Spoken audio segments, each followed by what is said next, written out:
Rickets, the disease that revealed the power of sunlight.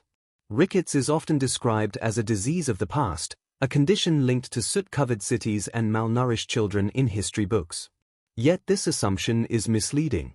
Although far less common than it once was, rickets has not disappeared. Instead, it has re-emerged in new forms, reminding modern societies that progress does not automatically eliminate old health risks. At its core, rickets is a disease that exposes the fragile relationship between biology, environment, and social conditions. Rickets primarily affects children whose growing bones fail to harden properly. The result can be bowed legs, delayed growth, bone pain, and skeletal deformities. The underlying cause is usually a deficiency of vitamin D, calcium, or phosphate, nutrients essential for bone mineralization.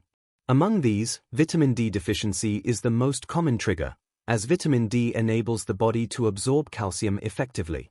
Historically, rickets became widespread during the Industrial Revolution. Rapid urbanization in Europe, particularly in Britain, forced families into crowded housing with limited access to sunlight. Thick coal smoke blocked daylight, and children often worked indoors for long hours. Diets were poor and lacked vitamin D-rich foods. By the 19th century, rickets was so common in industrial cities that it was sometimes referred to as the English disease. Scientific understanding of rickets marked a turning point in medical history. Researchers eventually discovered that exposure to sunlight could prevent and even cure the condition. This insight transformed public health. Sunlight therapy, improved nutrition, and later food fortification dramatically reduced rickets cases across Europe and North America. Cod liver oil, rich in vitamin D, became a staple of childhood health programs. Yet rickets never truly vanished. In recent decades, cases have been reported again, even in high-income countries. Modern lifestyles play a significant role. Children spend more time indoors, screen-based entertainment has replaced outdoor play, and urban living often limits safe access to sunlight. Additionally, increased awareness of skin cancer has led to widespread sunscreen use, which, while protective, also reduces vitamin D synthesis in the skin. Medical authorities such as the NHS and the World Health Organization have highlighted that certain groups are at higher risk. These include children with darker skin, as higher melanin levels reduce vitamin D production, infants who are exclusively breastfed without supplementation, and families with limited dietary diversity. Poverty and food insecurity further increase vulnerability, demonstrating that rickets is as much a social issue as a medical one. Rickets also exists in less familiar forms. While nutritional rickets is the most common, there are rare genetic types caused by inherited disorders affecting vitamin D metabolism or phosphate regulation.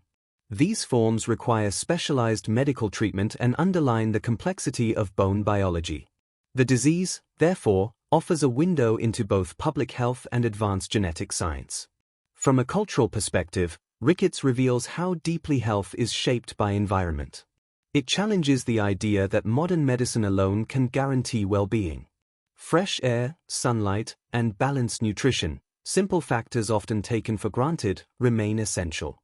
In this sense, rickets acts as a warning sign, reminding societies that technological advancement can unintentionally disrupt natural health protections. The story of rickets is also a story of prevention. Unlike many diseases, it is largely avoidable through low-cost interventions, vitamin D supplementation, sensible sun exposure, and public education. Some countries now recommend routine vitamin D supplements for children, particularly during winter months when sunlight is insufficient. Today, rickets serves as both a historical lesson and a modern concern. It connects the smoky streets of the 19th century with the indoor lifestyles of the 21st. While its physical symptoms affect bones, its deeper meaning lies in what it reveals about inequality, environment, and responsibility.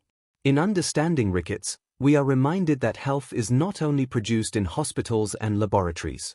It is shaped by cities, habits, policies, and access to basic resources. The disease that once defined an industrial age continues to ask an urgent question of the modern world: how well are we protecting the most fundamental needs of growing bodies?